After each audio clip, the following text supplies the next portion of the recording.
Koku, go for it. Hi, everyone. It's nice to see you guys, Dave and Jacqueline. I had a question for Jacqueline because I know that you have your scholarly background. So when you're teaching people about films, especially the evolution of African-American cinema, I'd just like to know what your thoughts are in terms of the landscape now.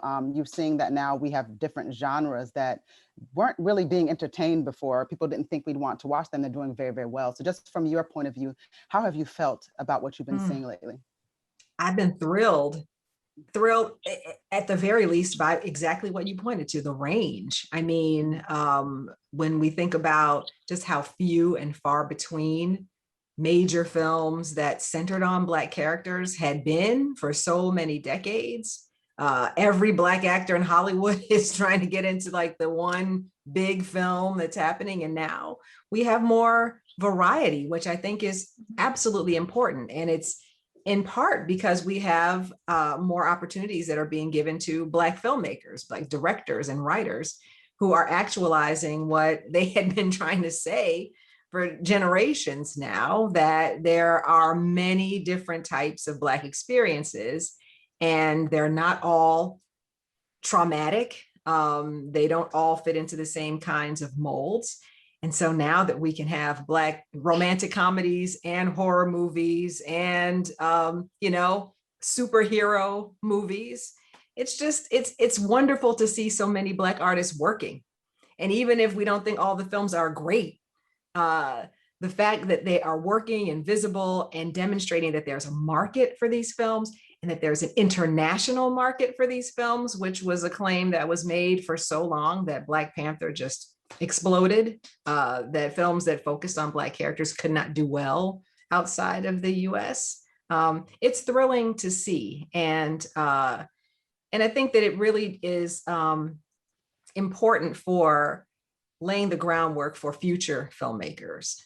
I was really so thrilled when Ruth E. Carter and Hannah Beachler won Oscars for costume design and for production design for Black Panther, because that meant that, for all the kids watching the Oscars, I know Dave was one of those kids, I was too. It was always exciting to see those rare moments when Whoopi Goldberg won, or, when a Black actor won.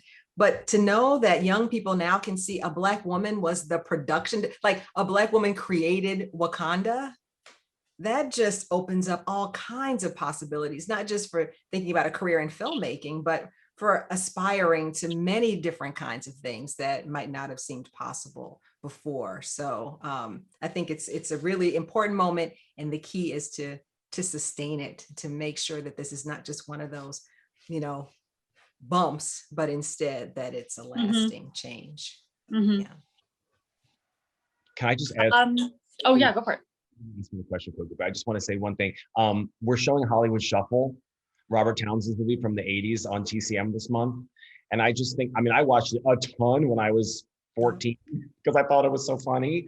But now I'm so excited to watch it again, to see how it represents and how it talks about the lack of opportunities for Black professionals in the film industry at that time. Yeah.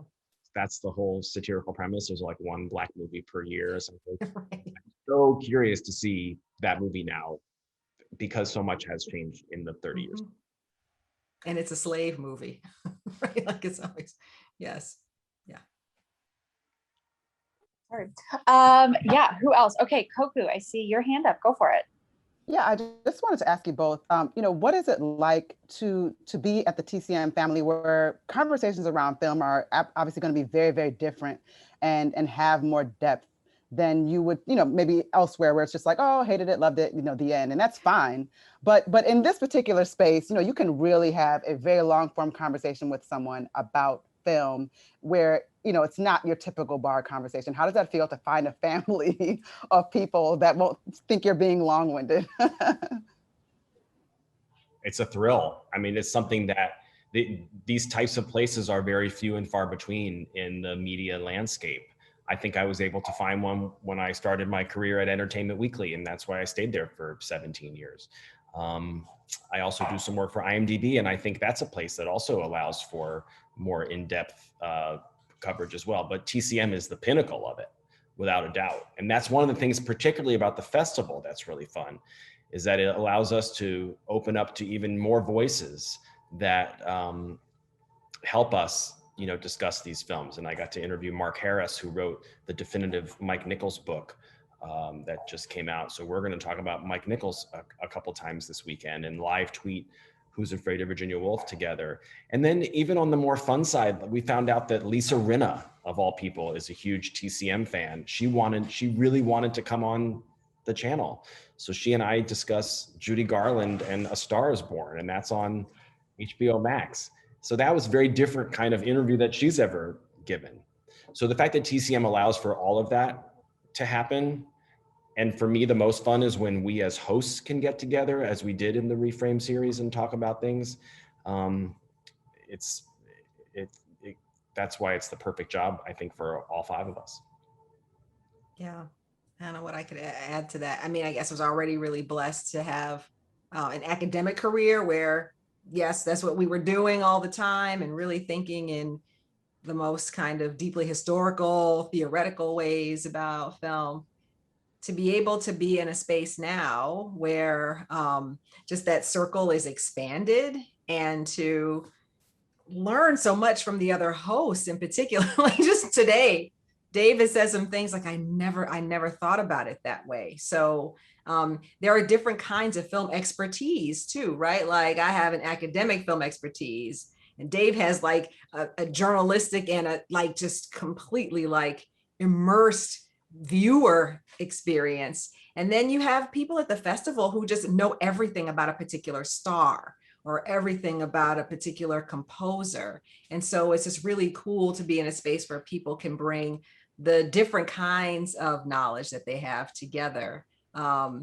It's just a testament to how the movies bring people together and involves every art form and can reward so many different types of interest. Okay, well, we have a minute left. If any quick questions, but I think this was an awesome convo. Oh, thanks for the great questions. All of you. I hope this was great to see you. I love that you had good experiences with Russ and George and Jacqueline. I mean, that's just really, They were great. They were great. good.